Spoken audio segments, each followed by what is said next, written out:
তখন আপনি সেই কি করলেন? ওরে সীতা দেবীর হাত বইরে, ওরে হনুমানা জাম্বুবান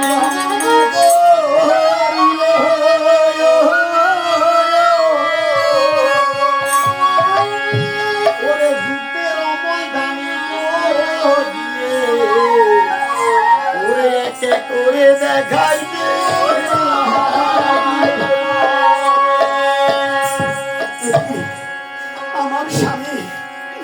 আমার স্বামী শ্রীরামচন্দ্র এইখানে পড়ে আছে। ওগো তুমি কোথায় চলে গেলে? এই অমাগিনীকে রেখে কোথায় চলে গেলে স্বামী? চন্দ্র সূর্য সাক্ষী করে আমার মা বাবা তোমার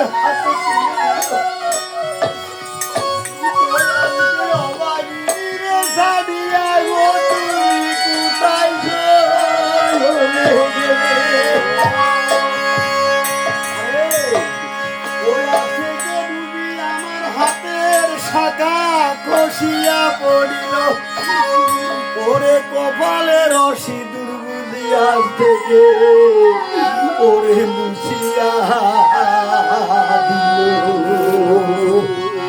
ওরে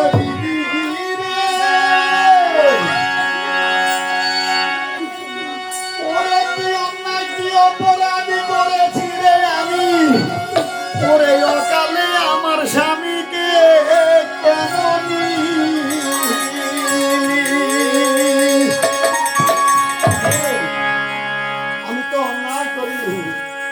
অপরাধ করিনি যাতে আমার সামনে আগে মারা যাবে? তাহলে অন্যটা কি?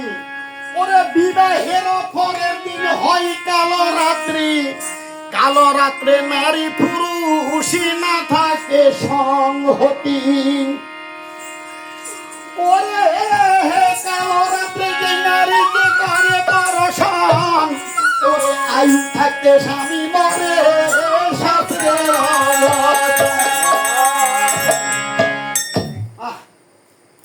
বিবাহের পরের দিন হয় কালো রাত্রে, কালো রাত্রে যে নারী পুরুষ না থাকে সংহতি, কালো রাত্রে যে নারীকে করে করশন, আয়ু থাকতে স্বামী মরে শাস্ত্রের অবচন।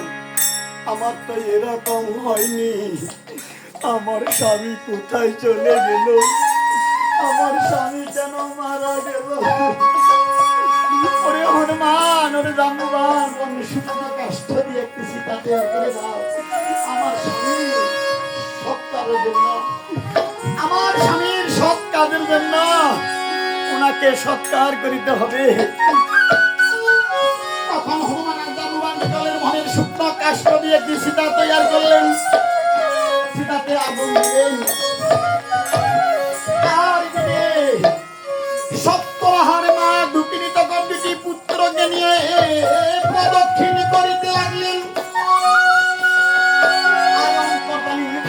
তখন অন্তরে জানলেন উনি ধ্যান করিতেছে, আর তাড়াতাড়ি এসে সীতার সম্মুখে দাঁড়ালেন। লক্ষ্মী সেনাদের মন আত্মহত্যা করে না, কখন আত্মহত্যা করে দিয়ে হয় নরকে গমন। আত্মহত্যা বিনা আমার কি আছে? আমার স্বামী চলে গেছে। ঠাকুর, এই পৃথিবীতে যার স্বামী না থাকে, শপথ পুত্র যদি তার থাকে, তাকে সবাই অভাগিনী বলিয়া ডাকে। আমার স্বামী চলে গেল, তোমার স্বামী যায়নি, তোমার স্বামী অসচেতন হয়ে যাচ্ছে। তোমার দুটি বালককে এই গৃহ মাঝে নাও। এখন মৃত্যুজীবী জল আমার মন্ডলে আছে, সবাইকে বাঁচাই করতে। আজকে সে কি করলেন দুটি বালক? এই যে মায়ের সাথে তখন আপনি গৃহ মাঝে গেলেন, আর এদিকে মৃত্যুজীবী দল মুনির কুমণ্ডল ছিল। ওরে জয় রাম বলিয়া যুদ্ধ ক্ষেত্রে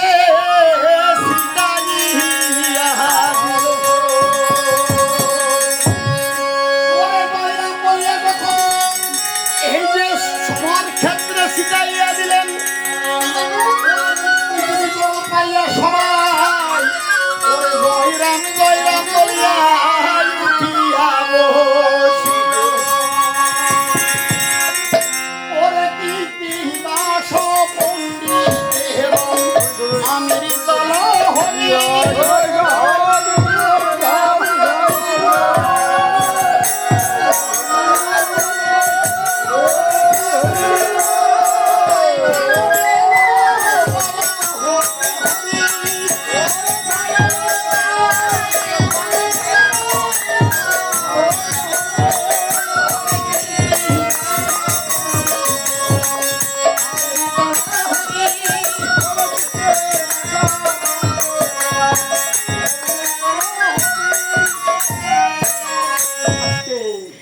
শ্রীরামচন্দ্র কয় গো বাল্মীকি ঠাকুর শুনেন দিয়ে মন পরিচয় দেয়নি দুটি বালক তাহারি নন্দন হে ব্রহ্ম সনাতন শুনিয়ে দাও তুমি অযোধ্যা ভুবন ও যজ্ঞ ক্ষেত্রে পরিচয় দেবে ভাই দুইজন। এখন শ্রীরামচন্দ্র অযোধ্যায় সকল সৈন্যকে নিয়ে উপনীত হলেন আর শত্রুঘ্নকে বলেন বাইরে শত্রুঘ্ন শুনে দিয়ে মন যজ্ঞের সামগ্রী সকল তুমি করো আয়োজন আর মোহন স্বর্গমত্ত পাতাল তুমি করো নিমন্ত্রণ। প্রথমে দেশ স্বর্গে বসে আছে ইন্দ্র সচিবতী এমন সময় ভরত বীর গেলেন শীঘ্র গতি ওগো ইন্দ্র সচিবতী করে নিমন্ত্রণ কল্য প্রভাতে যাবে শ্রীরামচন্দ্র অযোধ্যা ভুবন শ্রীরামচন্দ্র যজ্ঞ দেখবে আর কিঞ্চিত খাবে নিমন্ত্রণ। সেই নিমন্ত্রণ স্বর্গ থেকে মৎস্যদানে আসলেন মিথিলা নগরে। এই মিথিলার অধিপতি ছিলেন জনক রাজা। জনক রাজা আর কুশল রাজা দুই ভাই ছিলেন।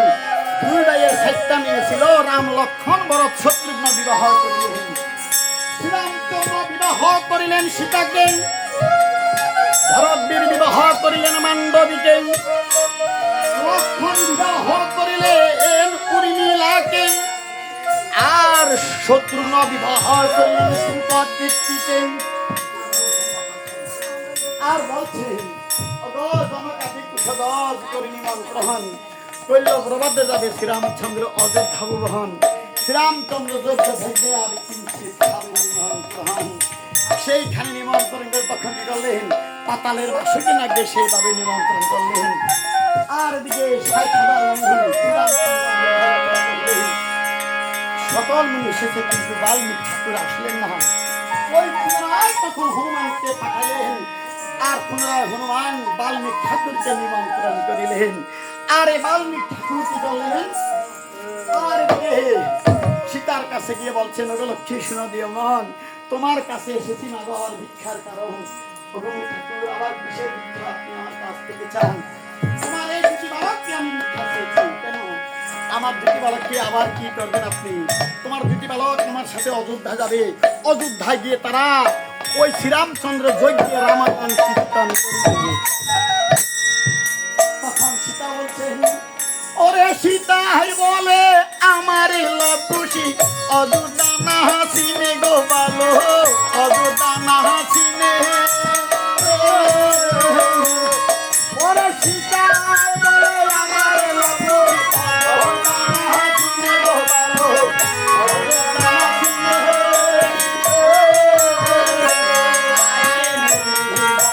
সঙ্গে নিয়ে অযোধ্যা সিনাবে ও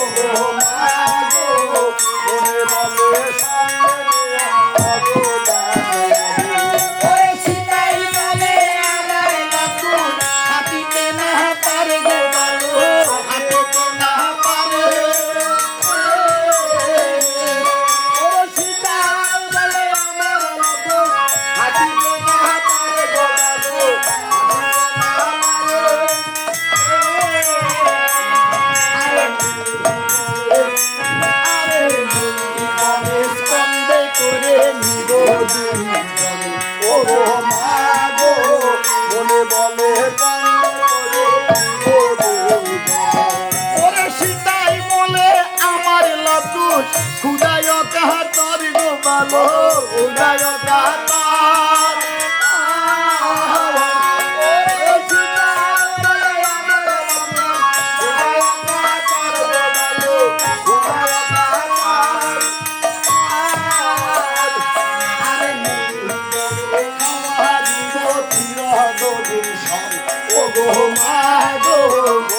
বলে খাওয়া দিব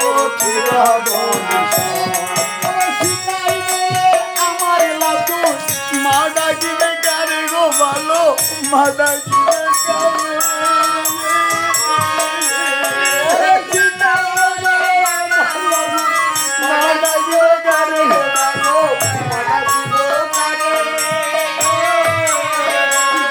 আরে মুনি বলে ব্রাহ্মণী যে আছে আমার ঘরে ও মা গো মুনি বলে ব্রাহ্মণী যে আছে